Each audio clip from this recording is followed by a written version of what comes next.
আরে বাবু, তুমি যাও, সাবধানে যেও, ঠিক আছে?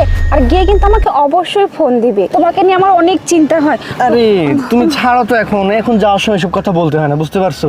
শোনো, তুমি সাবধানে থেকো, তোমার কিন্তু আমার চিন্তা হয়, বোঝো না?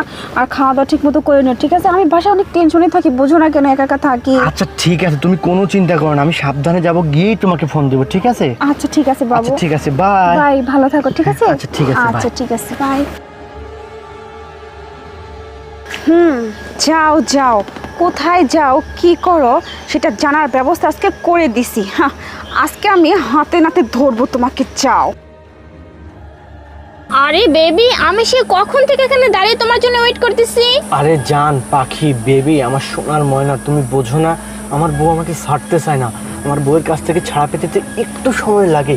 শোনো জান, অত কথা বলে লাভ নেই, আসো ভেতরে আসো, বসো, চলো দুইজন আজকে লং ড্রাইভে যাব, রেস্টুরেন্টে যাব, চলে আসো। হ্যাঁ হ্যাঁ, তুমি তো তোমার বউকে সবসময় সময় দাও, আমাকে তো সময় দাও না, আর সবসময় বউ নিয়েই পড়ে থাকো।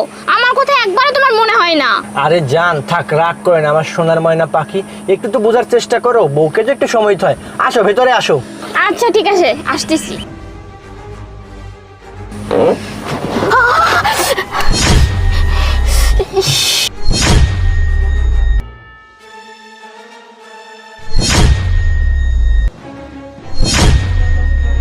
কি ব্যাপার, এটা এখানে কোত্থেকে আসলো? আমি তো এটাই বুঝতে পারতেছি না।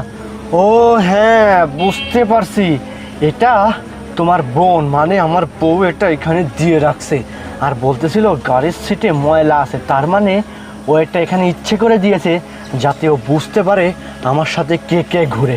ঠিক আছে,